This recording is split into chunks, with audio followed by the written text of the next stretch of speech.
approaching the halfway point of the season for the ADAC GT4 Germany.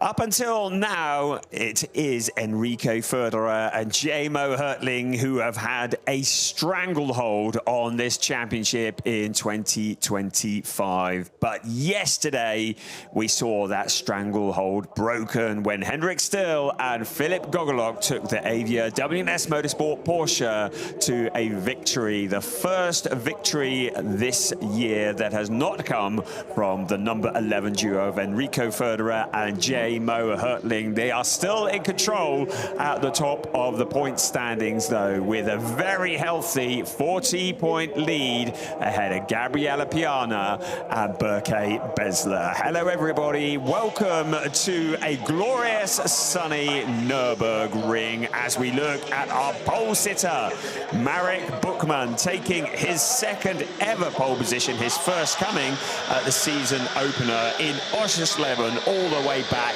in April.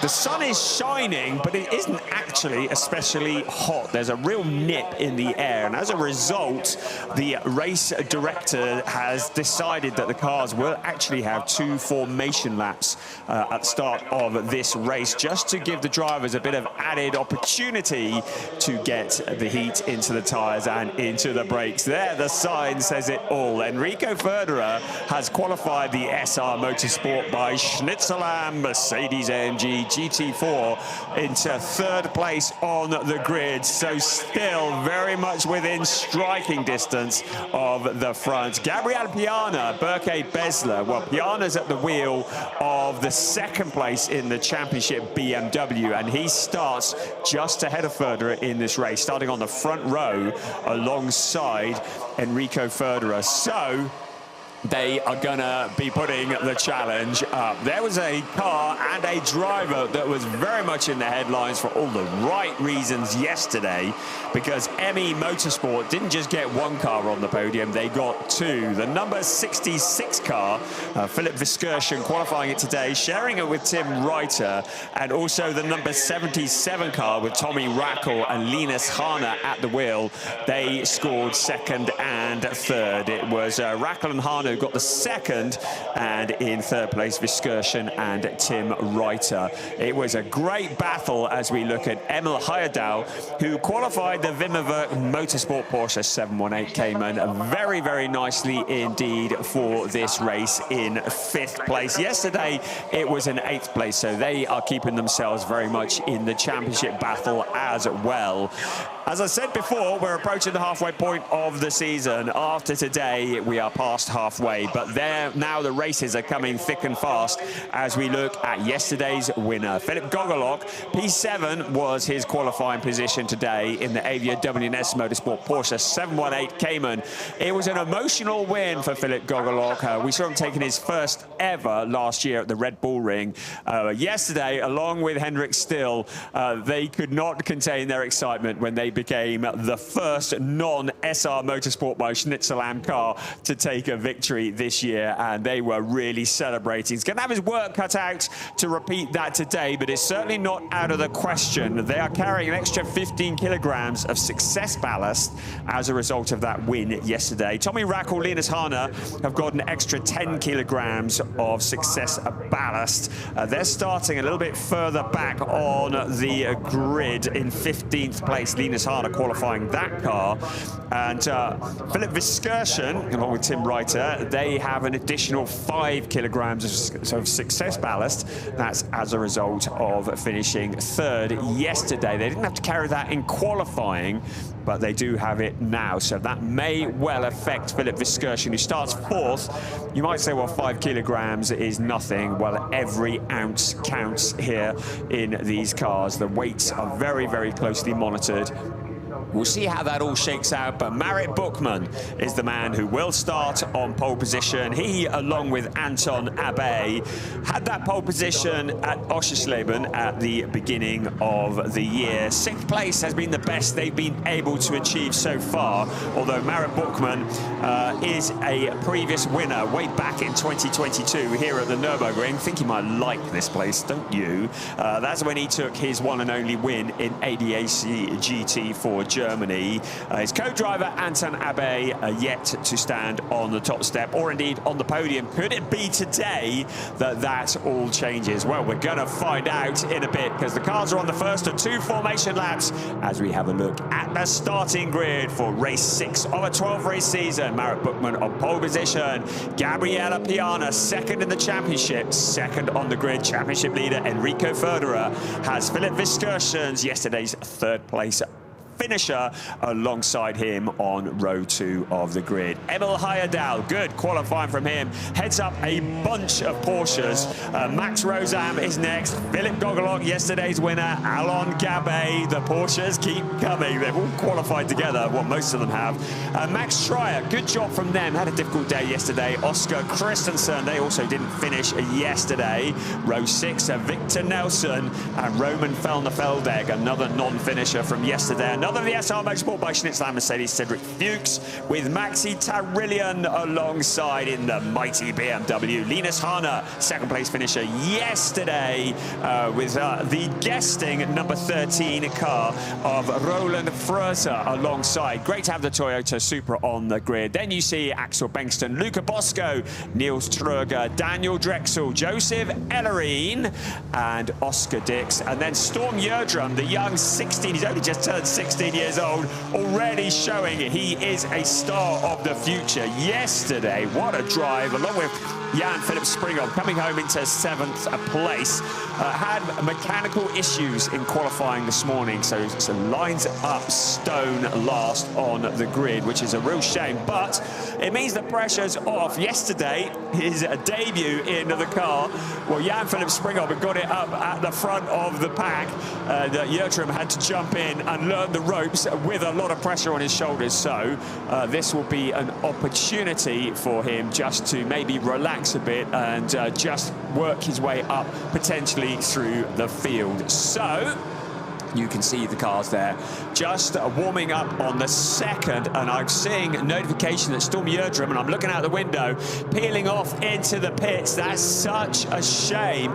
He's done the 1st formation lap. They had those mechanical issues. Get the feeling those issues might be back. Storm Jördrum peeling off into the pits already on this, the 2nd formation lap. What a shame that is proving to be. The clock is running. There is Storm Jördrum in the very striking livery, Cozy Racing by ESM. They've got their marketing down to an absolute T, but probably this is not the way they're going to be advertising it in this particular occasion. There is an issue with that car. Great to have Eastside Motorsport back on the grid of ADAC GT4. They're planning on doing the rest of the season with that driver duo, but it's not looking like that car's going to go much further here this afternoon, is it? I was about to mention the clock is running because we're on the 2nd formation lap, so the race technically underway. We're behind the safety car, but now the instruction on the left-hand side, grid. That means the drivers need to line up now side by side. It will be Marit Buchmann in that pole position. Gabriella Piana, the only driver to have ever started in every single ADAC GT4 race that there's ever been. A record that will never be beaten. This is his 78th start in 78 races, and he'd love to get to the front. This is going to be an opportunity to potentially close in the points championship if he can keep it in front of the number 11 black and yellow Mercedes that is just behind him. But we have a little under 1 hour of racing plus 1 lap ahead of us with mandatory pit stops and driver changes all coming up. But now the cars coming out of turn 11 on this circuit, 3.629 kilometers around, 11 turns. 4 to the left, 7 to the right. Are you ready? Race 6 of the season, ADAC GT4 Germany style. And it is Marit Buchmann who leads the pack out in towards turn 1. But look at Enrico Ferderer and Gabriella Piana. Piana's going to have to take the wider line through turn 1. The rest of the cars filing through as well. Buchmann's got this under control. And that is a big moment there for one of the Razzoon More Than Racing cars and one of the Avia WNS Porsches tumbling to the back of the pack. I thought we were going to have an up and over there. Everybody looks to have survived at the moment. Emil Heyerdahl getting a little bit swallowed up by the pack at the opening stages of this race. Bookman very much in control. Look at Max Rosam in the Porsche, challenging Gabriele Piana. He's got in front of Enrico Federer as well. So Federer, having challenged, looked like one of the BWT Mercedes, getting sideways just as we cut away from it. But Federer, having been challenging for second place, now dropping back into fourth place. I'm just looking to see, well, here is the pink Mercedes. It's down in the back right. I think he might have a puncture on that car. So the number 18, Axel Bengston, I think might be in trouble there. Certainly looks to be ailing. So a little bit lively on the opening lap of the race. We'll have a look and see who the runners and riders are when they cross the line and confirm who it was that had that lively moment at the start of the race. Keep an eye on Oscar Christensen in number 31 car. He was a real star at the Nürburgring a few weeks ago. Right, what have we got going on here then? There's Roman Feldegen, yesterday's winner, Philip Gogolok, pulling the car off, looks like into retirement. So that was maybe one of the cars that got into trouble at the start. We have a challenge for the lead. Marit Bookman, Gabriele Piana putting the pressure on, a tighter line into that turn one. Challenge is coming further back as well. So lots of drama in the opening stages of this race, but it looks as though we've lost yesterday's winner, Philip Gogolok. The incident between 22.70 and 1 under investigation by our race steward. So that's Niels Truger. That would have been the BMW that we saw. And Victor Nelson, another of the BMWs that got involved. We have lost Gogolok, we've lost Nelson, we've lost Axel Bengston, we've lost Storm Yerdrum, who did not even take the green flag. We have a race leader in the shape of Gabriele Piana, Max Rosam into that second place. Enrique Federer, so Bookman has dropped down to fifth place while we've been looking at all of that. Piana into the lead from Rosam, Federer, Emil Heyerdahl, good job there. Marek Bookman down to fifth place. Philip Viskirchen there as well. So the race stewards already having to get involved in this. There is the chicane. A lot of drivers trying to straight line it, and the race director has been trying to clamp down on that kind of behavior. Linus Harner's made good progress as well. Right, let's have a look here. What are we looking at here? That was Bookman getting it wrong under braking, just getting a bit of a swapper on, disappearing off into downtown Nürburgring. He comes back and rejoins, but he's lost a ton of places as a result of that. Look at this traffic jam into the corner at the start. And there was Gogolok getting picked up and turned around by one of the BMWs. The BMW, though, got its payback up onto two wheels, and the innocent Porsche that got involved as well. So, out of all of that, we've lost a few cars. We were very lucky we didn't get one on its roof there, because that was a fairly lively moment. So just looking here again, and there was a lot of damage there to the Gogolok car. It was the 70 car of Victor Nelson, Victor Nielsen, should I say, who is involved there as well. And also the 32 car of Maxi Schreier. What a shame. He's having a lot of bad luck at the moment. So on board with Niels Truger. This is a replay of what might have happened to Axel Bengston as well. The two cars clonk, get together. Bengston gets it turned around. I said I saw one going sideways. And Linus Harner didn't need much more of an invitation, did he? He was through. But that has rather made short work of the right rear of the number 18 car. So he's a lap down and into the pits. So the investigations start. Out with the notepad, out with the replays. No such issues for Gabriele Piana. He was ready to jump when Marit Bookman got that swapper on, and he now leads the way. Max Rosam, solid driving there, keeping it out of trouble. Then Enrique Federer, but keep an eye on Emil Heyerdahl, a very quick driver, and along with Rafael Renhofer, proving to be very useful. They've had a couple of podiums already this year, so challenging for potentially a podium position. Fourth place at the moment. We've got a long way to go in this race. So it's all about surviving the first part with all the traffic. Then we're going to get to a pit window. The pit window will open 25 minutes into the race, and it will remain open for 10 minutes.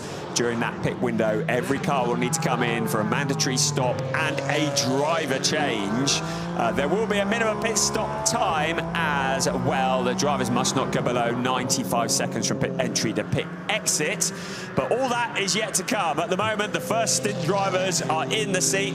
They need to look after the tyres, and they need to look after the car, because whatever mess the car is in when the co-driver jumps in, they've got to bring that one all the way to the end of the race. No tyre changes are allowed. So incident between Linus Harner and the 22 car of Niels Truger under investigation. There was a little shortcut through the chicane. Max Rozam coming through the clouds of dust. Emil Heyerdahl now having a little look to the inside of the number 11 car. This is the car that has dominated this season so far. Out along the pit straight they come. Rozam survives in that second place, albeit 2.3 back from Gabriella Piana.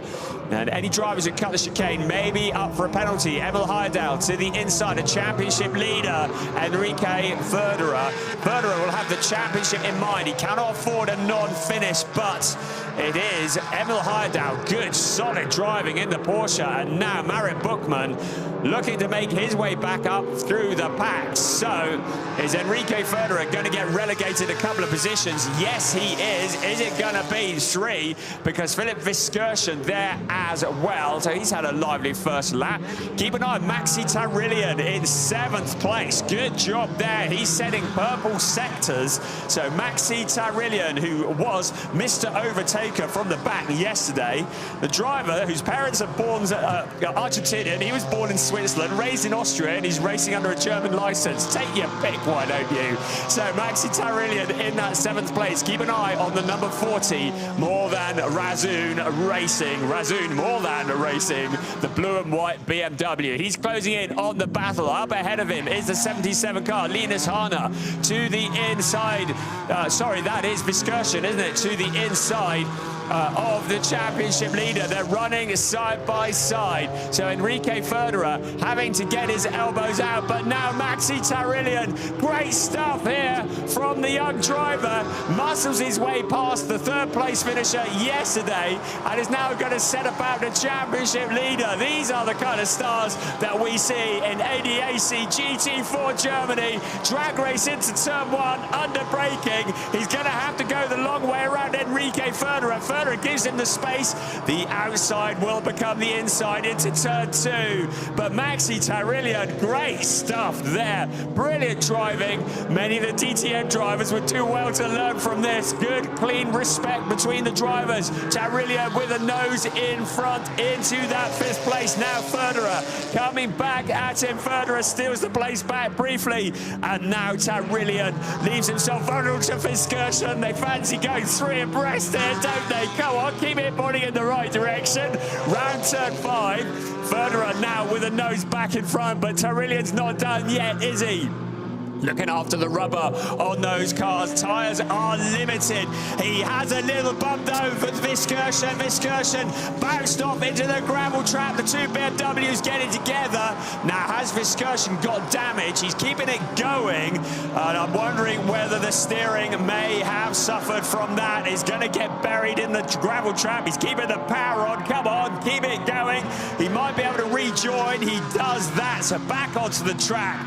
So Philip Viskersen, it looks like he's got a tyre down as a result of that punt from Maxi Tarillion. Tarillion moving across to protect his line into the corner. Viskersen spearing off into the gravel trap. Good racing though, really exciting stuff here. ADAC GT4 Germany even. There it is again, the back end of Tarillion's car just sliding a little under braking. I think he would argue that was his line into the corner. Philip Viskersen might have something else to say about that. Gabriella Piana attacking the chicane, and that was that moment where we saw Max Rozam going the wrong side of the bollards. I haven't seen anything reported from that. Oh, what a shame. frame for Philip Viskirchen in the number 66 ME Motorsport car. After that third place yesterday, we're just crawling back to the pits now. Right, back at the front, Max Rosam has Emil Heyerdahl breathing down his neck. The pole sitter, Marit Buchmann, fighting his way back after that little mistake into the corner early on. Look at this, Porsche versus Aston Martin. Rosam in second place, race leader, Gabriele Piana. He's cleared off up the road. This is the fight for second, third, fourth, running nose to tail. Then again, back to Marit Buchmann, to Enrique Federer, who is just ahead of Maxi Tyrillian. So Tyrillian's going to have to do it all again, but in sixth place at the moment. Good, solid driving. Across the chicane they come.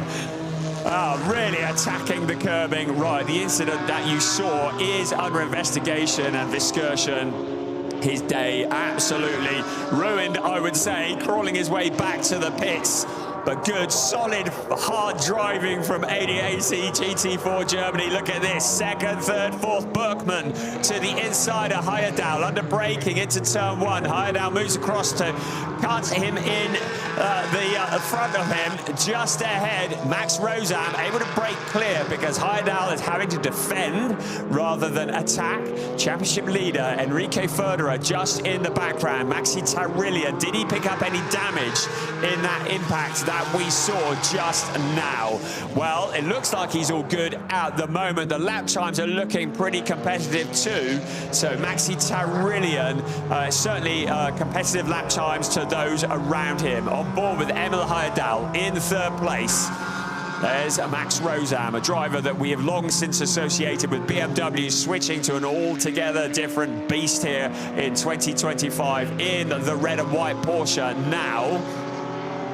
Emil Heyerdahl, the last of the podium places at the moment. Marit Buchmann, Enrique Federer, Maxi Tyrillian. Our race leader, Gabriele Piana, has opened up a gap of well over 5 seconds, 5.419 last time across the start-finish line. So Piana certainly making his intentions known as to how he wants this race to unfold. Alain Gabet has lost a position to Linus Hahner. So the number 77 car that finished second yesterday also moving through the pack. Next up ahead of Linus Hahner is the blue and white Maxi Tyrillian number 40 car. Brilliant stuff. Heading in towards turn one, we come once again. ADAC GT4 Germany, Marit Buchmann, relatively experienced compared to the drivers around him. In that fourth place, Enrique Federer in fifth place, just behind, taking a nice wide line around turns 2 and 3. They can just about get away with that. Heyerdahl now with his mirrors full of Aston Martin. It allows Max Rosam to break clear just a little, but Federer is there as well. Tyrillian is closing in as well. He's about 7/10 back from the battle you've been looking at. Here come the rest of the cars. There's Joseph Ellerine in another of the BMW, Cedric Fuchs, another the SR Motorsport by Schnitzelam Racing. Now we look at the number 20, Daniel Drexel. Oscar Dix from the UK is there as well. Roman Feldner-Feldegg, that car recorded a non-finish yesterday, but now challenging on the outside of Oscar Dix. He'll have the inside line into the next corner, just picking up a little bit of curb. But Roman Feldner-Feldegg, who shares the seat of that car with Hugo Sasser, suddenly has a Toyota Supra filling his mirrors. Teichmann Racing from just down the road in Adenau, making a guest appearance here. Roland Fröser, we saw him here back in 2022 at the Nürburgring in the ADAC GT4 Germany as a guest driver. He got a 15th place there. He's something of a Nürburgring expert, and now he's putting that to good use to get involved in this fight that you are witnessing now. But look who's in the background. Luca Bosco. He and Julien Potelot have had the kind of season that they did not anticipate. Trying to pick it all back up again. They had a really tough day yesterday, but now Luca Bosco in 16th place, trying to get himself into the points. Pre-championship favourites coming into this year. Did not expect to be tugging around in 16th place, but now pushing forward to the inside of Roland Fröser. And Fröser in that Toyota Supra, defending as hard as he can from Luca Bosco. So here comes Max Rosam, second place, a long way back from the race leader, Emil Heyerdahl there as well. Marit Buchmann, our pole sitter, Enrique Förderer with the championship very much in the back of his mind. Now a gap of 1.254 back to Maxi Tarillian. He's soon going to have Linus Hahne potentially breathing down his neck. Second, third, fourth, fifth, sixth, then a gap, seventh. So here we come. Out along what is known as the back straight to many into turn 9. The chicane, look how hard Tarillian is assaulting the curbs with that BMW. Into turn 11 they come. Förderer has a little look, potentially to the outside of Buchmann, just showing himself in the mirrors, trying to distract him. No further action between cars 40 and 66. So Tarillian, no further action for that incident with Philipp Wiskirchen. The race stewards have had a look and decided it was a racing incident. So everybody carries on as they are. Out along the pit straight once again. Look at this fight for second place. No, that's not the second place one, is it? That's further back. The other of the Porsches, that's Daniel Drexel. This is the fight for 12th. Roman Veldeveldeg in 13th, and a bit of contact there. Oscar Dix getting together with Roland Frözer. Nice bit of drifting, but not the quickest way around the corner. Bosco sees his opportunity, ready to pounce. Drexel, though, under pressure from Roman Veldeveldeg in the number 19, Aston Martin. There's Oscar Dix. He's gathered it all up together again. Cedric Fuchs in the 12 cars well ahead of them. So there's Oscar Dix. There's Roland Frözer in the 15th place. Roman Veldeveldeg now dispatching the car in front of him and working his way past. Let's have a look and see what happened here. So that was Daniel Drexel. So to the inside into turn 1. That was the moment that Dix did a little bit of drifting. And while that was going on, Veldeveldeg was finding a route past Daniel Drexel. So good job by Oscar Dix, just gathering it all up. The Supra looks to be reasonably unharmed as a result of that as well. Here comes our race leader. Now this is the battle for second place. Max Rosam, the other of the red and white Porsches. There's a few of those in this race. The orange and white Porsche of Emil Heyerdahl there as well. Marit Buchmann still not able to find a route past. Well, there's no surprises that the incident you saw between Roland Frözer and Oscar Dix is under investigation by our race steward, so they're going to take a look at that and decide whether there is going to be any penalty incoming for any of the drivers. Emil Heyerdahl in third place. He has only fans except for Marit Buchmann, who is not a fan, trying to work his way into a podium position. Förderer just waiting for his moment. A penalty lap for car 13 for pushing another car. So the guesting Roland Frözer in the Toyota Supra will have to pass through the penalty box at no more than 50 kilometers an hour. It's a box about 50 meters in length on the exit of turn 1 off the racing line. They'll have to slow down, pass through that. It's the equivalent to adding about 5 seconds onto a lap time. So that's bad news for Frözer. He was in 15th place. It's going to drop him out of a point-paying position. It will promote Luca Bosco up into the points. Luca Bosco, who will be working hard to try and find a route forwards in the BWT ADAC Motorsport Mercedes. Championship leader, Enrique Förderer. There he is in 5th place. So all as it was at the moment. Maxi Tarillian in 6th place. Now has Linus Hahne just a little bit closer than he would like. So is Hahne going to make a challenge? I'm wondering whether Tarillian, oh, look at Hahne, late on the brakes into turn 1. I just wonder whether Tarillian might have picked up some damage after that impact with Hahne's teammate, the sister car with Philipp Wiskirchen at the wheel. Certainly since that impact, Tarillian doesn't look to have had quite as much pace as he was enjoying. He's in 6th place at the moment, but starting to look a little bit vulnerable to Linus Hahne. We're looking down at the battle for 2nd place. Max Rosam, Emil Heyerdahl, Marit Buchmann, Enrique Förderer, all running together. Right, that's the car that's running through the penalty box. So Roland Frözer gets it back up to speed. Great to have them here in the Toyota Supra. And it was for that incident there. So the stewards decided that he was responsible for that, even though he ended up pointed in the wrong direction. He could have taken the penalty there, really, couldn't he? But in fact, he does a rehearsal. Yeah, there is Roland Fröser. So was that the one preceding? I think that was the one that just preceded him trying to take the penalty lap. So I beg your pardon, that is a replay of a later incident there. So he then takes the penalty lap. So Oscar Dix, I think, might have just got involved with that penalty. We'll find out if anything else appears on the timing screen as we look at Gabriele Piana, 9.4 seconds clear of Max Rosam in that second place. So there is our race leader, Gabriele Piana. He's going to try and make as much space as he can. We're getting very close to the pit window.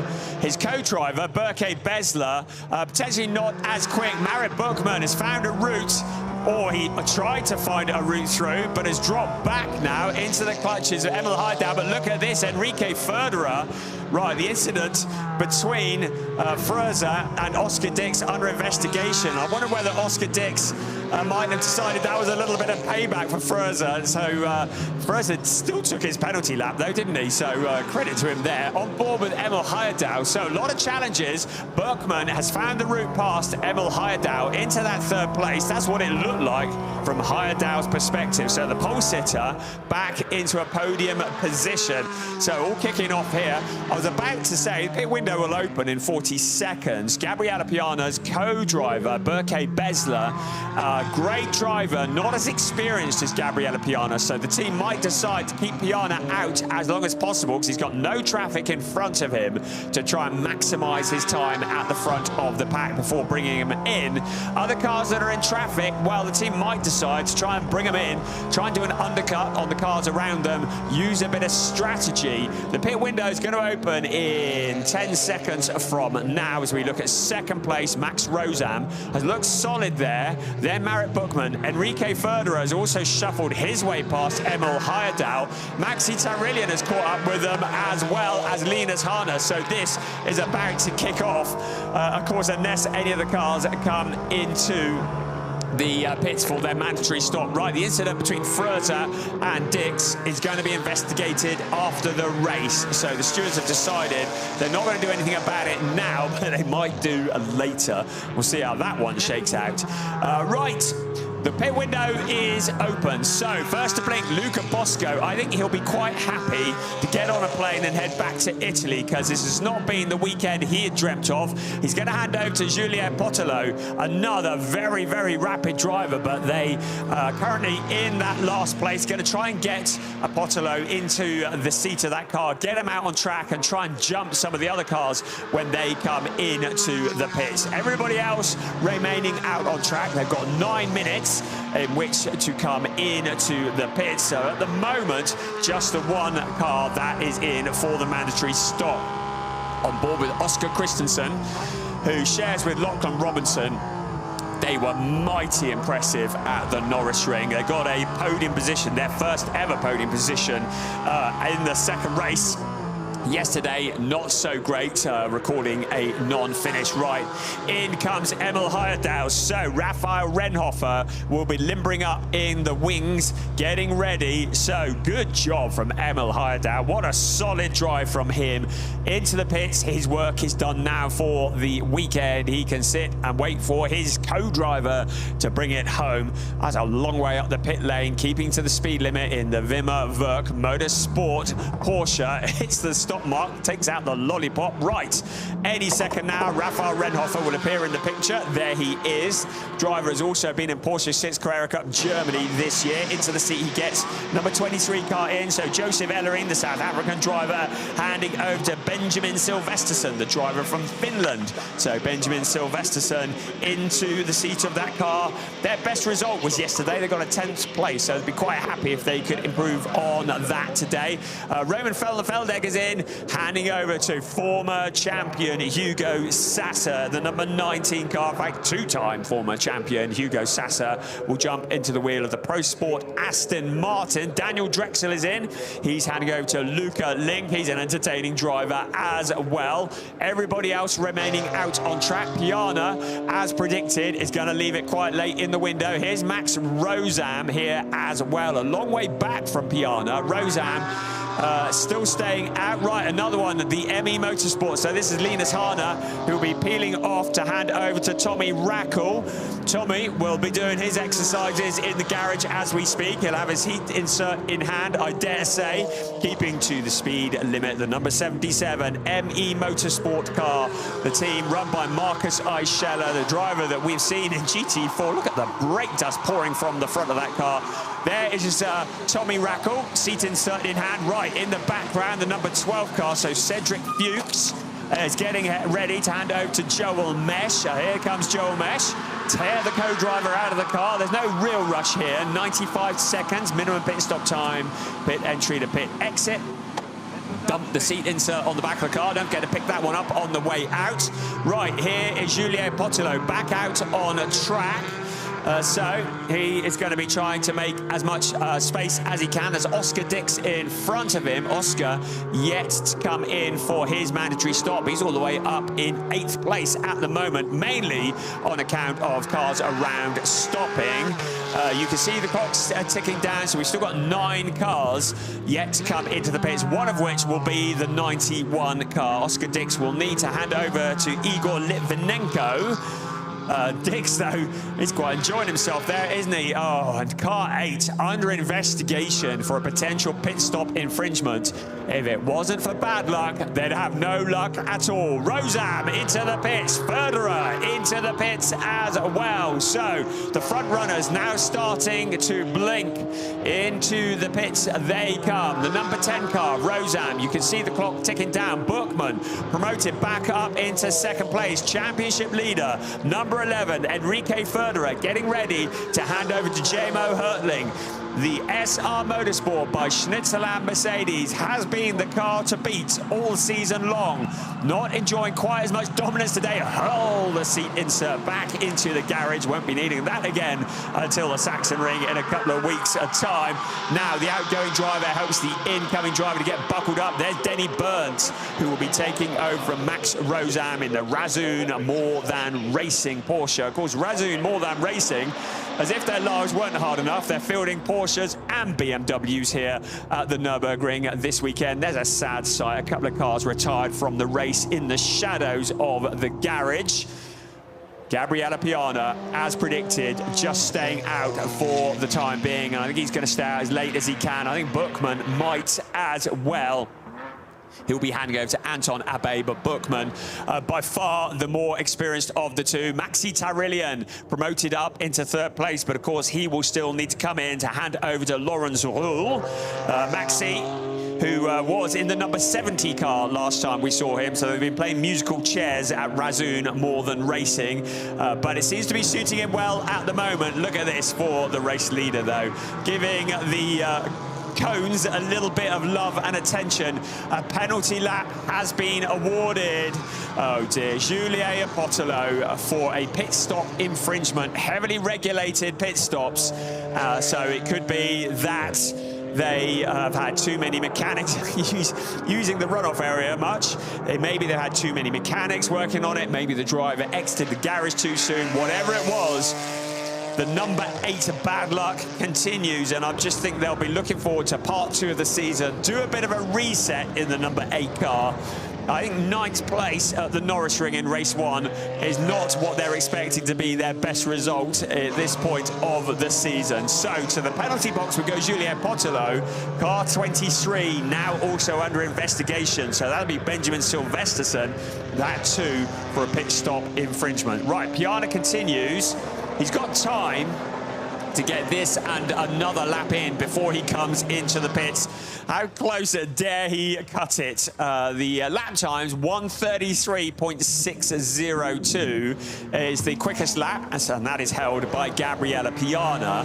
But you cannot miss your pit window, so Yeah, he's going to stay out, but just going to make sure he doesn't make any mistakes on this lap, because if he has a spin or something that slows him down, he's going to miss the pit window, and that would be disastrous. Bookman is also going to stay out as well.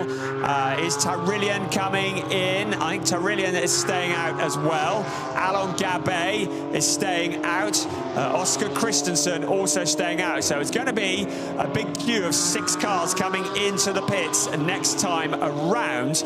Our leading stopper at the moment is Denny Burns in the number 10 car. He's up at turn 1. He has done his stop, so he'll be going hell for leather. Our race leader is Gabriele Piana. Now, this looks like a problem for Hugo Sasser, and the car coming to a stop. On the entrance to the pit lane, ducking in, is Roland Frözer in the Supra. So what has happened? Is it damage to the steering? Oh, the wheel has detached itself from the Pro Sport Racing Aston Martin. Hugo Sasser, 2 times former champion, with 3.5 wheels on the wagon, just holding on for dear life. You saw the explosion of brake dust as well. So Sasser, what a shame. Another driver is not having quite the year that he was hoping for at the moment. A penalty lap has been awarded to car 23, and the very down at the front, Sasser just nursing it home. Right, Piana's going to have to come in now because he hasn't got time to complete another lap. So he peels off into the pit lane, maximising his time in the seat of the number 21 car. There's confirmation of Benjamin Silvesterson's visit to the penalty box. So in comes race leader Gabriele Piana. Our leading stopper at the moment is Denny Burns. Burns, where is he at the moment? I'm just looking to see where he is out on track. So he's coming across the start-finish line now. So he'll need to get around. So he's now back on the same lap as Gabriele Piana. Also coming through is Jamo Hertling, who's taken over from Enrique Federer. So all the remaining stoppers into the pits now. No great rush. Burkhard Besler in the number 21 car. Remember, they're second in the championship coming into this race. 40 points back from Enrique Federer and Jamo Hertling. So still in the championship hunt. No great rush here, the clock ticking down. Their aim will be to hit the exit line when the clock strikes 0. Gabriele Piana, another race ticked off in ADAC GT4 Germany. The record continues. Now Burkhard Besler, the driver from Turkey, racing for FK Performance Motorsport. We've seen him in a number of different disciplines in the past. He was in the Prototype Cup Germany not that long ago, if I remember rightly. Oh, into the pits there. Just seen the number 4 car, and while all that's been going on, Jan-Philipp Springhob. So the car that didn't take the start, he is 16 laps down, but very much using it as a test session. So Storm Yerdrum will have had a bit of time behind the wheel of that car.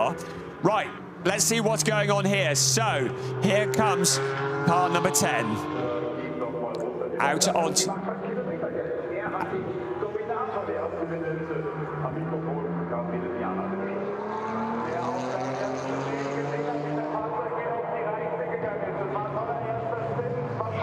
Out into towards turn 1 comes our race leader. So Burkhard Besler in the lead at the moment.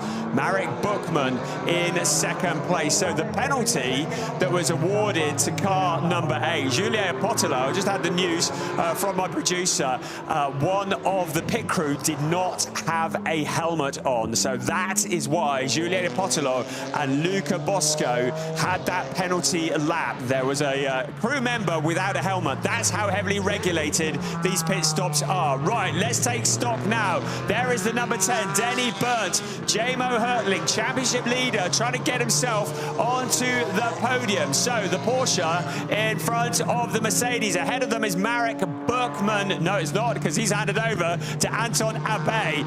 Into the lead at the moment, Burkhard Besler having taken over, and Gabriele Piana. So Besler still well ahead at the moment. He's into the chicane. The rest of them still still coming along the back straight towards the chicane. So the pit stop window has worked out very well for Berke Besler. We'll have a look at the gap when they cross the line next. Bumping across the chicane they come. Anton Abe having taken over. Marit Berkman in second place. Denny Burnt next in third place. Then championship leader Jamo Hertling. Then Rafael Renhofer taken over from Emil Heyerdahl. Along the pit straight they will come.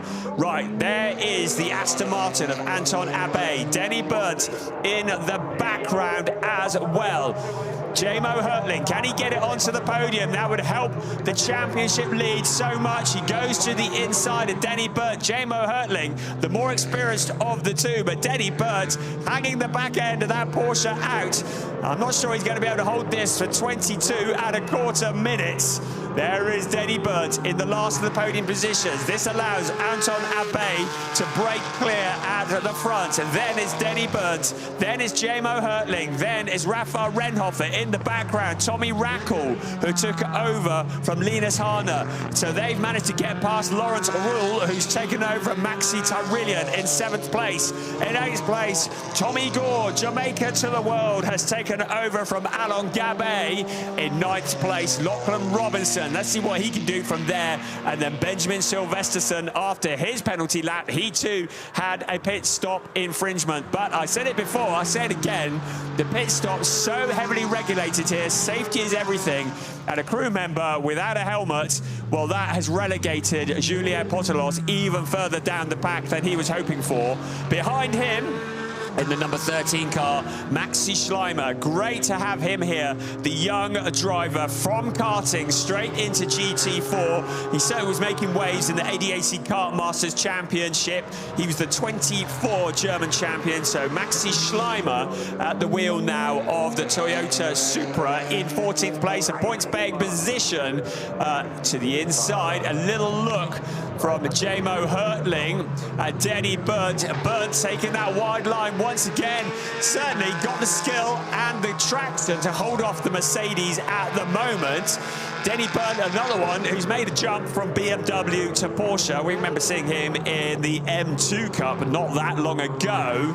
Jamo Hertling, championship leader. He cannot afford a non-finish because that points lead is so valuable, but now he does it. Onto the podium. Will Denny Burnt have anything to fight with to come back at Jamo Hertling? Doesn't look like it at the moment.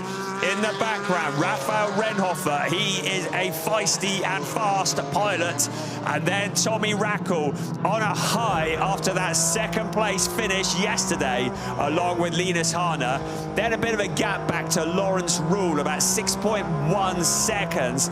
So Lawrence not making as much progress as Maxi Tyrillian had in the first half of the race, but still very much in a strong points-paying position. Out towards the chicane we come once again. Was that a little punt from Tommy Rackle? Maybe, maybe not. Rafael Renhofer would have been ready for it though. He's been in Porsche since Carrera Cup Germany. He knows how to deal with the rough and tumble of it. To turn 11 out onto the pit straight. So Jamo Hertling just took it nice and steady, getting past Denny Burnt, remembering the championship in the back of his mind in towards turn 1. And there was Denny Burnt, Rafael Renhofer, Tommy Rackle. What an entertainer he's proving to be. A real talented driver, a real character as well, and challenging in that 6th place. So there you go, 3rd, 4th, 5th, 6th, all running in single file. But Jamo Hertling now just breaking clear a little from Denny Burnt. 18 3/4 minutes remaining, plus 1 lap of this race. Race 6 of a 12-race season.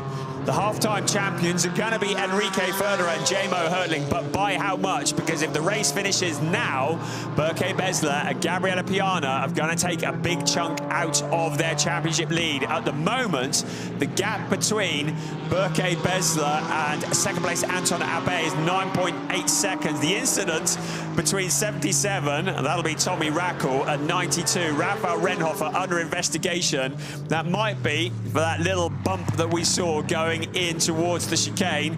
I think Tommy Rackle being a little bit more cautious here. I can't believe it was deliberate. I think it's just hard racing. But the fight for 5th place, right, the incident has been looked at, and the stewards have said no further action. So Tommy Rackle lives to fight another day in that 6th place. The bout for 5th, 6th, 7th, all together there. This is exciting stuff. It's what we love. Right, 3rd place, J-Mo Hurtling in the car that is currently leading the championship. 2nd place in the championship is the car that's leading the way. So if the race finished now, Piana and Berke Besler would pick up 25 points. And if the race finished now, Enrique Federer, J-Mo Hurtling would pick up 16. So the gap between 1st and 2nd would come down to 31 points. You can see why I said that you cannot afford a non-finish, because 25 points for a win would see that lead wiped out in the championship. It's never over till it's over. Here comes the impressive Maxi Schleimer for Teichmann Racing in the Toyota. And this was earlier on, so that was that moment of contact that was between Oscar Dix at the time and Roland Frözer, and then this was potentially, was it a payback time? Well, it's going to be investigated after the race. If you remember, the 13 car then had to take the penalty lap afterwards, insult, injury and more. So through the penalty box he went, keeping to the speed limit. I was able to rejoin. Now Roland Frözer out of the car, handed over to Maxi Schleimer. In 13, the car number 13 in 14th place. Julien Potelot having served the penalty in the 13th place, just ahead. Luca Link in 12th. Still, this fight goes on. Certainly Hurtling has broken clear of Denny Berndt. Now he's got past Rafael Renhofer. Whilst attacking Denny Berndt, having to fend off Tommy Rackle. That's always the dilemma when you've got 3 cars running together like this. Do you challenge the car in front and risk surrendering a position, or do you hold station? That's the decision only Rafael Renhofer can make at the moment. Tommy Rackle has got a sniff of podiums here. He realised how good it feels to stand on a podium and taste the champagne. He'd like to move on up the road a couple of places and have another sniff at it. He's a little bit way back at the moment.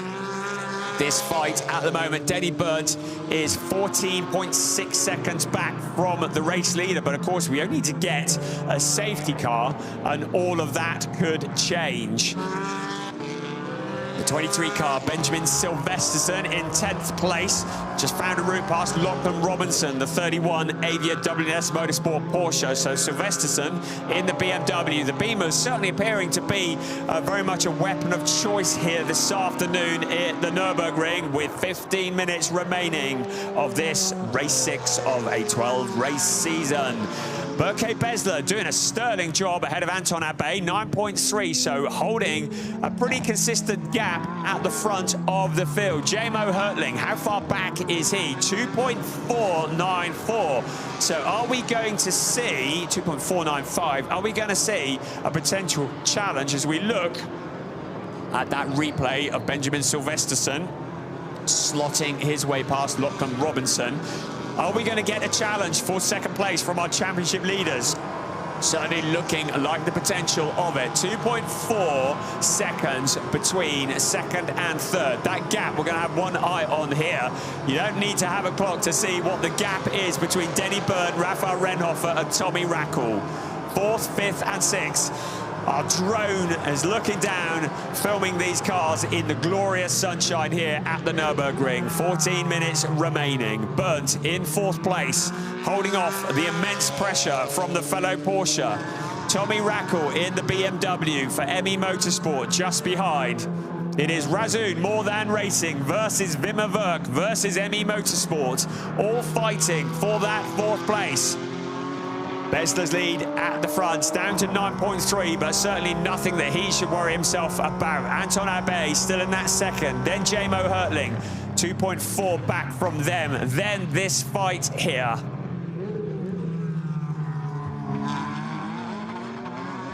Just keeping it all close together, waiting for the driver in front to make a mistake, looking for the opportunity to pounce. Rafael Rennhofer, we saw him last year and the year before in an Aston Martin, just showing himself in the mirrors. Not really a challenge for position, maybe trying to distract Denny Berndt, but look at this, Tommy Rackle now having a look to the outside as well. Is there a slipstream effect as he tries to get past Rafael Rennhofer? He's decided to take the wider line. Is he going to cut back in? No, he's going to try and go the long way round, but Rennhofer has that covered off.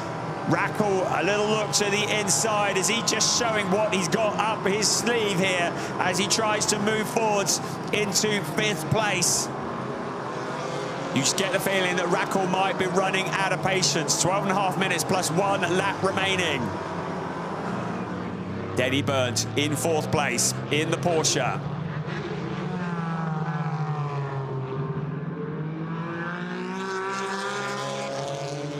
So out of turn 5 they come, in towards turn 6. The roar of these cars, right, so this is the 40 car of Lawrence Rule. 2 wheels up into the air, hustling it across the curb. Tommy Gore up into 8th place. I know we've got a lot of people watching from Jamaica. I know you're going to be cheering on your man, Tommy Gore, in the number 30 car. Jamaica to the world is their motto, and he is pushing hard. You see Lawrence Rule feeling the pressure, a bit of 2-wheel driving around the chicane. In the background is Benjamin Sylvesterson and Lachlan Robinson. But Tommy Gore just pressurizing Lawrence and Rule, and then through and past into that 7th place. So what can Tommy Gore do to reel in Tommy Rackle? Will have the battle of the Tommies before too long if he can. Unfortunately, he's a long way back at the moment, just coming into the pit straight as the rest of them are leaving it. So there's Denny Berndt, Rafael Rennhofer, Tommy Rackle, then Tommy Gore, who is a little way back. I'm looking to see what the gap is when they cross the line. 12.3 seconds, so a long way back for Tommy Gore. So 7th, maybe as far as he's going to go at the moment, although we've still got just under 11 minutes remaining for this all to change, and who knows how this battle is going to end up. 4th place, Denny Berndt. He's held off so much pressure. He couldn't hold off Jamo Hurtling. Hurtling is 2.1 seconds back from Anton Abe, so he's taken about 4/10 out. Abe has taken about a second out of Berke Besler because he's 8.3 back. So the top 3 are all closing in on each other at the moment. We've only got 10.5 minutes remaining, but there's every possibility that they might all start to come together towards the end of this race. Denny Berndt wants to be in the position to jump on the podium if any of the cars in front do get together. Rafael Rennhofer, the meat in the sandwich at the moment. Tommy Rackle did make something of a challenge. It wasn't going to stick then. Right, out of 11 we come.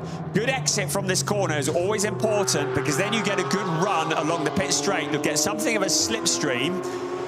The longest straight on the circuit, the flat-out part, the best overtaking opportunity. Rennhofer with a different line in towards turn 1, but a little bit too far back from Denny Berndt to do anything under braking. Into turn 1 they come. Rackle, little look to the outside.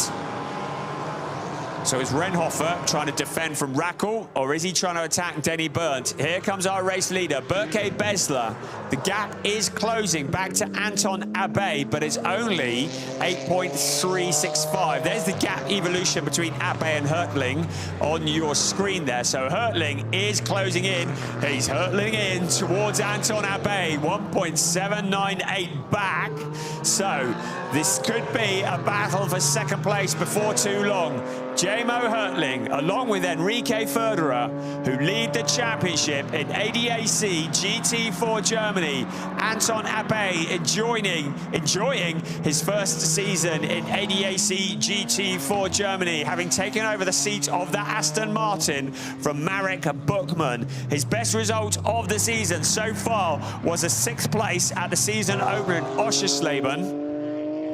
a second place or indeed a third place would be a real reward for a lot of hard work. Now Rafael Renhofer has got a lot of pressure coming on from Tommy Rackle. Has there been a mistake? Because Denny Byrne has suddenly found a bit of space to get ahead of Rafael Renhofer. He's opened up that gap, so across the line they come. Tommy Gore is still a little way back. It was 12.4 back. I'm just looking to see what it is. It's still a fair gap back to Tommy Gore in 7th place. I'm still waiting for it to cross the line, so it is a long way back still. 12.6. So Tommy Gore not really making any inroads into this battle. So Rackle now able to challenge as hard as he likes because there's nobody really immediately behind him. Renhofer suddenly looking to have dropped back a bit from Denny Burnt in that 4th place.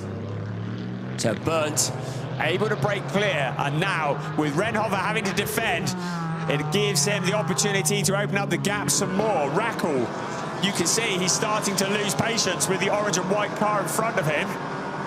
5th place Renhofer, 6th place Rackle. Tommy Rackle to the left, to the right. Remember, he's got additional weight on board as well. 10 kilograms of success ballast on account of finishing 2nd yesterday.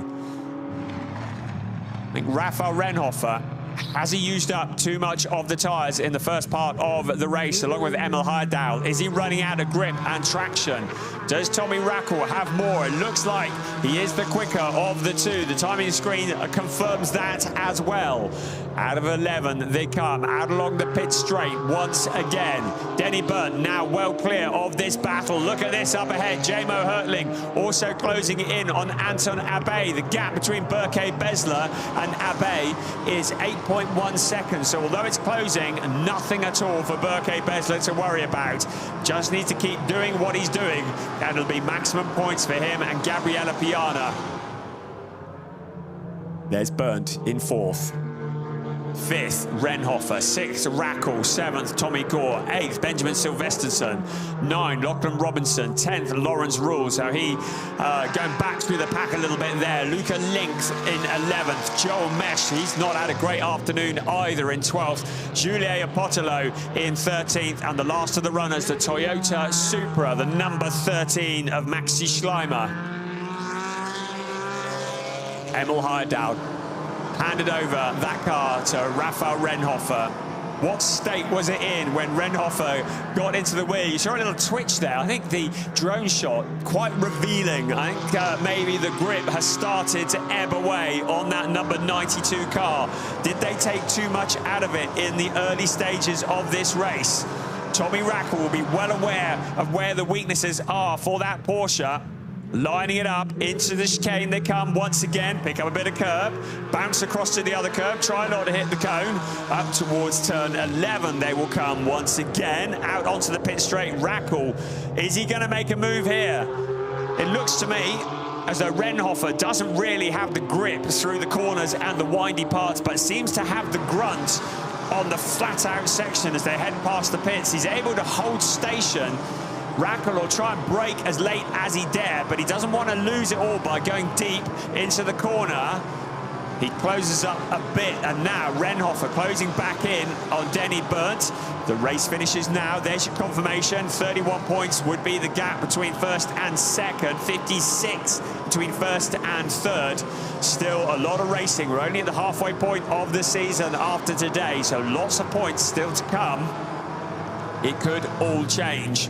I'll remind you, last year, Gabriella Piana and Michael Schrei won 4 of the first 5 races of the season, but didn't go on to win the championship. So just because a driver duo have a big points haul at the halfway point doesn't mean they're going to win it. Look at that progression. Benjamin Sylvesterson, along with Joseph Ellerine, they've made up 13 places in this race. A 10 out of 10 for that. And Tommy Rackle, along with Linus Harder, they've gained 9 places. Luca Link, along with Daniel Drexel. They've done well with 9 places as well. Julio Lopotolo and Luca Bosco have made it 5 places, but don't really have that much to show for it. In 13th place, and now the challenge comes. Denny Burnt shortcutting the chicane. So what has happened there? Tommy Rackle to the inside, Rafael Renhofer. So suddenly the distraction comes. Rackle had been waiting for his moment to the inside of Rafael Renhofer. We'll need to see a replay of what happened there. So Tommy Rackle is past the Porsche of Rafael Renhofer. Renhofer shoveled down into 6th place. Now Denny Burnt had a bit of a moment into the chicane as well. 3 1/4 minutes remaining in this race. Suddenly, we all sit up and pay attention. Tommy Rackle now ahead of Rafael Renhofer. What can Renhofer do to get that back? 3 minutes remaining. Car number 10 under investigation for cutting the chicane. Well, we saw that. So that's car number 10. Cut the chicane.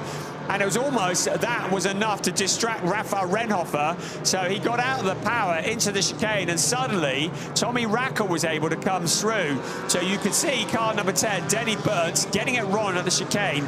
And I get the feeling that he might need to. We've got a red flag. Okay, a red flag has come out. Now, I'm not entirely sure why. So, red flag is out. So it may well be there is fluid or debris on the track. So that is very unexpected. Red flag, the race is stopped. I don't anticipate it's going to start again. So what has happened there? Everybody's still running, certainly all the remaining runners. So a very sudden red flag has been brought out by our race directors with just over 2.5 minutes remaining. So the race will be brought to a stop. You may well look at your watch. I don't think this one's going to restart again. No restart. There we go. There is confirmation. So I could not tell you. Oh, okay, so some issues with health and safety on the track. So that is why there's going to be no restart of this race, and you wouldn't be able to anyway with 2.5 minutes remaining. So I've been told that there is an issue, a health and safety issue out on the track. So a slightly anticlimactic end to what has been a great race, and I'm wondering that might be the problem there that we're zooming in on. That looks like a curbstone that is lifted. So it's very important that obviously everything is safe. The cars have been running very wide on that section of the corner. I think it's on the exit of turn 3. And you can see that one of the curbstones has lifted. So that, I believe, is why the red flag is out. A penalty lap has been awarded to car 10. That's replaced by a 5-second time penalty. So Denny Burnt is going to get 5 seconds added to his time. That's as a result of cutting the chicane. So I think Tommy Rackle is going to get a promotion out of that one. I think Rackle will be promoted up into 4th place. No restart then, so sorry about the anticlimactic end, but I don't think much was going to change in the last couple of minutes of the race. Berke Besler, Gabriella Piana take the win. Championship leader J-Mo Hertling had got past Anton Abe in the closing stages. So you can see there that curbstone that had lifted for those cars, and that obvious health and safety issue there. We certainly wouldn't be able to run with that protruding. So this track, which sees a lot of action all year round, we had trucks going round here 3 or 4 weeks ago. I think they may have just have taken their toll on it. Remember at the Lausitz ring earlier this year, there was some damage to the track. Not that I'm blaming the trucks, you understand. But the car's now back into the pit lane. There will be no restart, so the drivers will be able to exit. I don't know if anyone's told them that yet. But Berke Besler, Gabriella Piana are going to take the win. While all that was going on, J-Mo Hertling, championship leader, was hurtling past Anton Abe. So J-Mo Hertling and Enrique Federer jump up to 2nd place. Still a great job from Anton Abe and Marek Buchmann. Their first podium as a duo, and Anton Abe's first ever podium in ADAC GT4 GT4 Germany. Then it's going to be Tommy Rackel and Linus Hahner. That is subject to confirmation. The timing screens haven't corrected yet with that penalty lap. So I believe Tommy Rackel and Linus Hahner will be promoted up to 4th place. But into the pits comes the race winner. And I just, to say for our race directors, 10 out of 10 for not hanging about, just throwing that red flag as soon as there was an issue that was flagged. Really good to do that. We certainly, health, safety, the well-being of everybody is the highest of all priorities. So just in the nick of time, it was almost a 60-minute race. Here comes Berke Besler. I don't think, as I said before, I don't think any of the places were going to change. The only one that was up for grabs was Jamo Hertling and Anton Abbé. Right, well, the timing screens have corrected, and Anton Abbé has been put back up into 2nd place. So it may well have been that Hertling got past him after the red flag had come out on the slowdown. So Anton Abbé, Marit Berkman promoted back up to 2nd. Jamo Hertling, Enrique Federer back down to 3rd. To confirm, Tommy Rackel and Linus Hahner up to 4th, Rafael Renhofer and Emil Heyerdahl to 5th. So after that penalty across the chicane, Denny Berndt and Max Rozam are down into 6th. Tommy Gore made it up into 7th place. So good job there, Tommy Gore and Alon Gabay. We say Jamaica to the world, but we also say well done, Alon Gabay from Israel. A really great team they are proving to be in the number 30 Avia WNS Motorsport car. 8th place will be Benjamin Silvesterson along with Joseph Ellerine, and I think the amount of work they've put in, I think that 8th place doesn't really tell the story. They've done a lot of work there in the number 23 car. As we look at the race winners congratulating each other. Just listening to Berke Besler. We are also missing somebody here. We're missing somebody here. Yeah, you're missing Jamo Hertling and Enrico Federer. Nobody's told them that they're in 3rd. Anton Abbé, Marit Berkman, I think should be in that spot. I think they should be the other side, or whichever it is, they should be green Aston Martin there. So their championship lead still very healthy, 31 points clear. The first weekend that they've not won one or indeed both races. Gabriele Piana, he knows how to do it. The 2021 champion, that will be his 15th win in ADAC GT4 Germany. Berke Besler, that is his first ever win. He's had a couple of 2nd places. So Berke Besler, that'll be his first ever trip to the top step of the podium. So good job there. I don't think that win ever looked in any doubt at all. So a bit of confusion towards the end. The red flag robbing us of a traditional checkered flag, but I don't think anything else was going to change. And there are the 3rd place duo, Jamo Hertling, Enrique Federer. Valuable points. It's not just wins that win championships. It's consistent point scoring. So a first, and a 5th yesterday, and a 3rd today. There you go. When all is said and done, Berke Besler, Gabriele Piana, 8.1 seconds. I think the places were taken from the lap prior to the red. Anton Abbé, Marit Berkman, great job there. First podium for Abbé, ahead of Jamo Hertling, Enrique Federer. There's your 1, 2, 3. The rest briefly appearing on your screens. A DNF for Igor Litvinenko and Oscar Dix while all that was going on. So he had been in the battles, Oscar Dix and Igor Litvinenko had. So points scored by the number 13 car, so that's a good job there for Maxi Schleimer. A lot of non-finishers though, so we lost certainly getting on for half the field of cars, just short of that for various incidents. But a thoroughly entertaining race. Right, well, a bit late to the party, but finally Anton Abbé rocks up. There's Marit Berkman.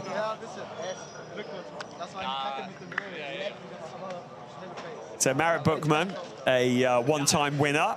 He's also had 3 podiums in ADAC GT4 Germany, but this will be the first time on the podium for Anton Abbé. So he'll be delighted with that second place. Anton Abe from Hamburg in Germany has got a bit of experience in the GTC category that was run by the ADAC on their race weekend, and has got a bit of experience on the NLS series, but on the whole, not that experienced. The one on the left-hand side, Gabriele Piana, he's a driver coach as well. He could drive the Nordschleife with a blindfold on, I reckon. So there are championship leaders still very, very healthy as we head towards the second half of the season. The racing comes thick and fast now, so we've only got about 10 days off before we regather at the Sachsenring. That is an altogether different animal. Lots of undulation, blind crests, and the headline from the Sachsenrings is normally tyre wear. We see so many races where the cars run out of grip, often getting punctures in the closing stages of the race. It is an absolute tyre eater of a track. Also runs in an anti-clockwise direction, which is hard work for the drivers, but that's coming next in about 10 days' time. Not next weekend, the weekend after that, as we look at the third place finisher. Championship leaders, Jamo Hertling, Enrique Förderer, in the Schnitzelam SR Motorsport by Schnitzelam Mercedes, based just down the road from here at the Nürburgring. In second place, Pro Sport Racing's Aston Martin, and Pro Sport, another team that we love having in the ADAC GT4 Germany. And Christopher Esser, the team principal, who's retiring at the end of this year, has done a phenomenal job with that, and they've got a new ranking coming through from that. For FK Performance Motorsports, Berke Besler and Gabriele Piana. FK, of course, Fabian Fink, Martin Kiemer. That's the F and the K of FK Performance Motorsport. Great team. They've got about 18 employees who put those cars on the track. The team that was established back in 2013. They know how to prepare a car. They've done exactly that, as they've put together the winning car for Berke Besler and Gabriele Piana. So as we look at the sun-drenched Nürburgring, the temperature has finally crawled well into the 20s, and we get ready for a podium presentation, and then our eyes will set on the second half of the season. I said it was Sachsenring in 10-12 days time. Then we head into September. We go to Austria, the Red Bull Ring. Remember that one last year? Just look it up on YouTube. That's the 12th to the 14th of September. Just make sure they got lots of spare panels. Then at the beginning of October, we head to the Hockenheim Ring for the season closer, where the identity of the champion will be identified. Will it be Enrique Förderer and Jamo Hertling? Will it be Gabriele Piana and Berke Besler? Will it be Rafael Rennhofer and Emil Heidel, or Tommy Rackle or Linus Arne, or will it be somebody completely different? We know that in GT4 Germany, it can turn on its head in an instant, and often does. But at the moment, Enrico Förderer, Jamo Hertling certainly looking to be in control of the championship. They'll need to have a good weekend at the Sachsenring, though, as the rest of the standings, Philip Goglock and Hendrik still really suffering today. They'd made a real jump up the championship with that win yesterday, but now dropping back to 6th place. They were in 3rd coming into this today, but they have now dropped a long way back as a result of that retirement. A lot of retirements in that race. A lot of good drivers, a little bit out of position at the moment. I don't think Julien Potelot and Luca Bosco are done quite yet with their challenge, and I think they're going to be going all out for race wins if they can just get a bit of luck. Maxi Tarillian, Victor Nielsen, also there, Benjamin Silvesterson, Joseph Ellerine, Tommy Gore in 15th place. I think he's probably got some more to come from there, along with Alain Gabet. And there is Luca Bosco, Julien Potelot. They were my tip for the championship at the start of the season.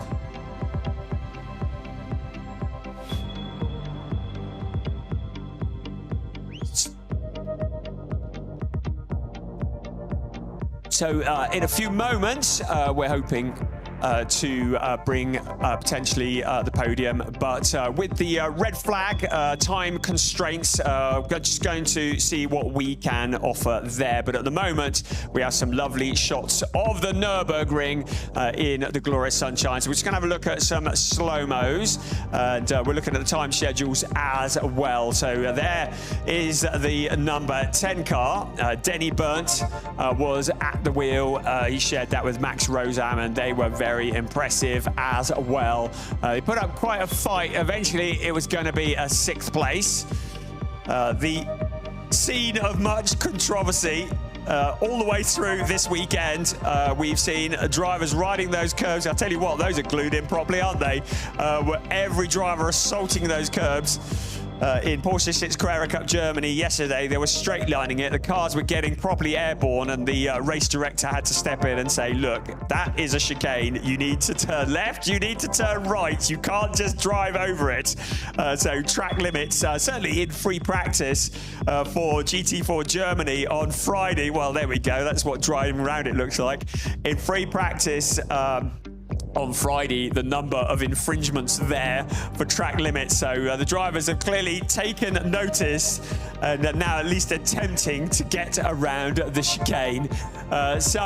Great shots here in the sunshine at the Nürburgring. So as I mentioned before, Sachsenring will be coming up soon.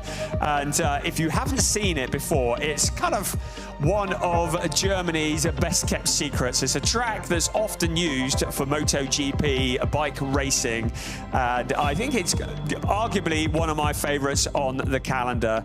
I've heard it called the mini Nordschleife, or I've heard it called the mini Spa as well, actually, because of all the hills, the blind crests. It takes a lot of courage and a lot of skill at the Sachsenring, and if the drivers get it wrong under braking, they can end up in the gravel trap if they're not careful. Sachsenring, definitely one not to miss. It won't be about just going flat out. I'll tell you that now. It's going to be about looking after the tyres and making sure that they can bring the car home with 4 wheels on the wagon. So the track sweeper out at the moment. It has been a thoroughly entertaining weekend here. Well over 70,000 spectators have been here for this DTM weekend. I think it was 78,000 spectators, I believe, that were here on the terraces. It took me a long time to get to the commentary box this morning. We witnessed great racing all day from Porsche 6 Carrera Cup Germany, also from the DTM. The next-gen cars have also been out on track, providing us with some electrifying action. Of course, GT4 Germany, they were the show stealers at Nürburgring, if you ask me. Don't tell anyone I said that.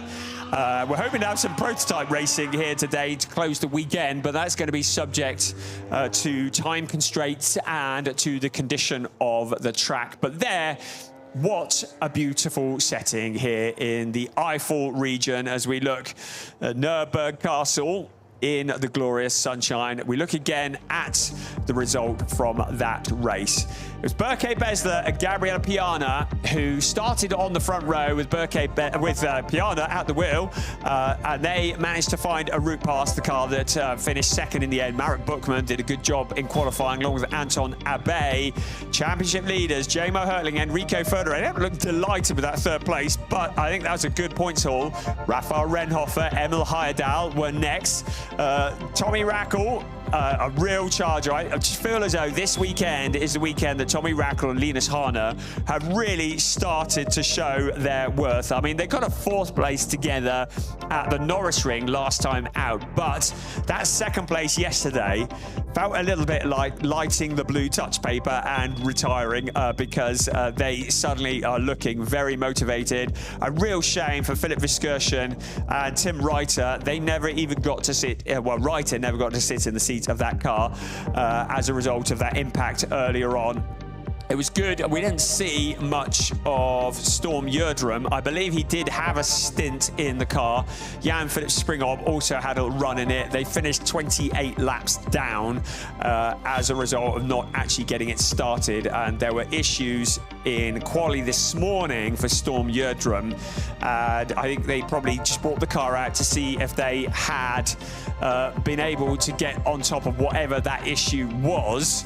But maybe that hasn't been the case. So having said that, they were 28 laps down. Yeah, they only managed 4 laps in that car.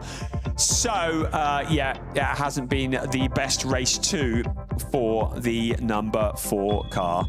There we go. If you're watching prototypes, so it looks like we are going to get a prototype race while they just sort the track out. So if you are staying tuned, in about half an hour, the ground will shake as the prototype monsters shake the ground and have their race, their second race of the weekend. And there's a potential there, if you're a prototype fan, for the championship to be decided. Danny Sufi and Pavel Lefterov. Why am I mentioning that? Because Pavel Lefterov, you'll recognize that name. If you're a GT4 Germany fan, you will have seen him along with Stefan Bostancic for several years in the ADAC GT4 Germany. Well, something very different for Pavel Lefterov now in a prototype, which is a ground effect car. But we're looking at the slow motions at the moment of the GT4s riding the curbs here at the Nürburgring. Pro Sport Racing, I mentioned it just now, that Christopher Esser, great character, fields these cars, has been in the ADAC GT4 Germany since its inception in 2019, based in Wiesenscheid, near the Nürburgring. See their buildings near here. Christopher Esser is going to be retiring, but he says, don't worry, there's a new management structure on its way, so don't panic. FK Performance prepare that car. Already mentioned them. The championship leading car for Schnitzelam, Thomas Angerer. He was working for Abt Sportsline till 2004. Returned for the first time since 2022. And for those of you who remember Marcel Marchevitz, he's now a driver coach for Schnitzelam Racing, SR Motorsport by Schnitzelam. So Marcel Marchevitz, who looks after some of the drivers in the Young Driver Academy. The cars sometimes prepared by the drivers themselves. Right, I'm terribly sorry for the delay. Just a few hiccups with the schedule, but now it looks like we're able to get the podium presentation underway. So thank you for sticking with us. Onto the podium come third place, Jamo Hertling and Enrico Förderer. In second place, Anton Abe and Marit Buchmann. And to the top step of the podium, Berke Besler and Gabriella Piana. First ever win for Berke Besler. And we'll have a representative from FK Performance Motorsport to receive a trophy for the team.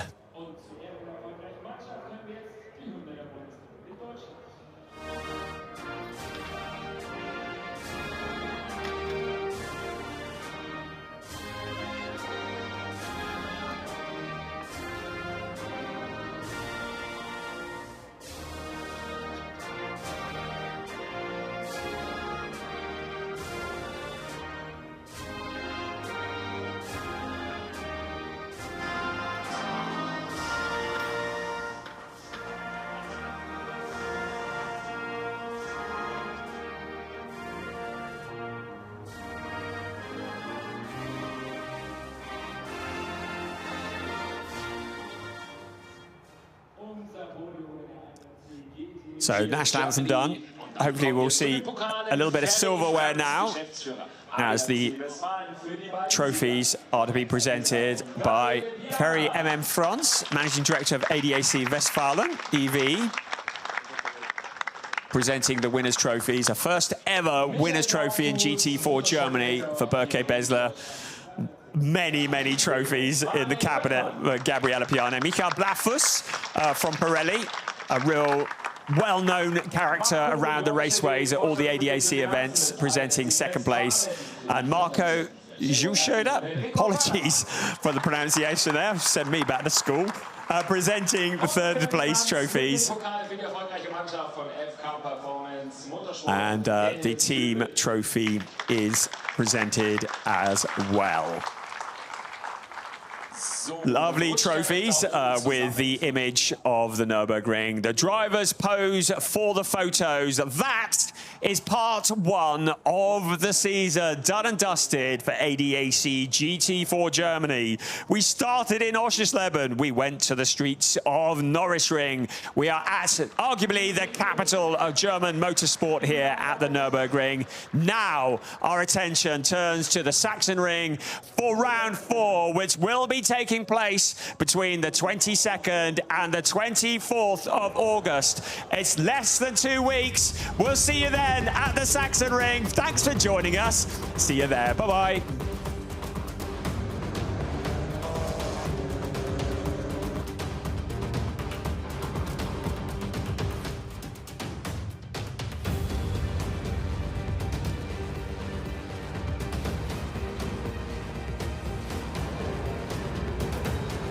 JMO Hurtling, how far back in...